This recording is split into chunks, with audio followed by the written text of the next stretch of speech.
Madonna was at the DC Women's March on Saturday. She let slip that she has thought a lot about blowing up the White House in reaction to Donald Trump's election as president. Here she is addressing the crowd of about 500,000 people, more than the number that attended Donald Trump's inauguration, by the way. Take a look. I'm angry. Yes, I am outraged. Yes, I have thought an awful lot about blowing up the White House. But I know that this won't change anything.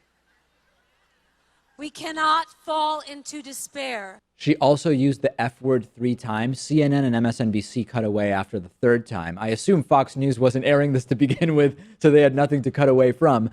Bad idea to joke about this. Obviously, Madonna has no actual intent nor plan to blow up the White House. Reportedly, this did trigger awareness from Secret Service. I think the funniest part about all this is that right-wingers on Twitter and online, they're saying, we were offended by Madonna's use of the F word and saying F Trump. If grab 'em by the pussy wasn't enough for you not to vote for Trump, you don't really get to complain about Madonna using the F word on TV. It's such blatant fake drama, double standard hypocrisy, isn't it? Yeah, and I think they're going to need a safe space. I mean, I don't think this was the right move by Madonna's part. I think there are plenty of ways to get your effective speech out. Of course, without making any threats like this. This was too far. She did eventually say that she thought about it, but then realized that it wouldn't actually change anything. And I think that's the key part to take from what Madonna said here. And again, I'm against joking about blowing up the White House in such a public way when you're such a prominent person. But she did make the right point, which is even if we blew up the White House, it wouldn't change anything. To change things, you actually need to organize. Voting's a key part of it. Turnout alone could have blocked Trump from even winning. We wouldn't even be having this conversation right now.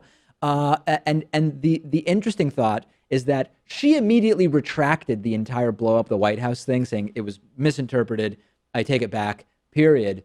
Republicans like Trump were threatening Obama constantly for 8 years, including with this whole fake birth certificate, he's not an American thing. They've never apologized or retracted anything. And Madonna, within hours, says, yeah, bad idea, shouldn't actually have said that. If you're going to take away anything from this, it's that you can't vote for pussy grabber in chief and be offended at the F word. And number 2, you need to organize, and turnout alone could have blocked any of this nonsense from even starting.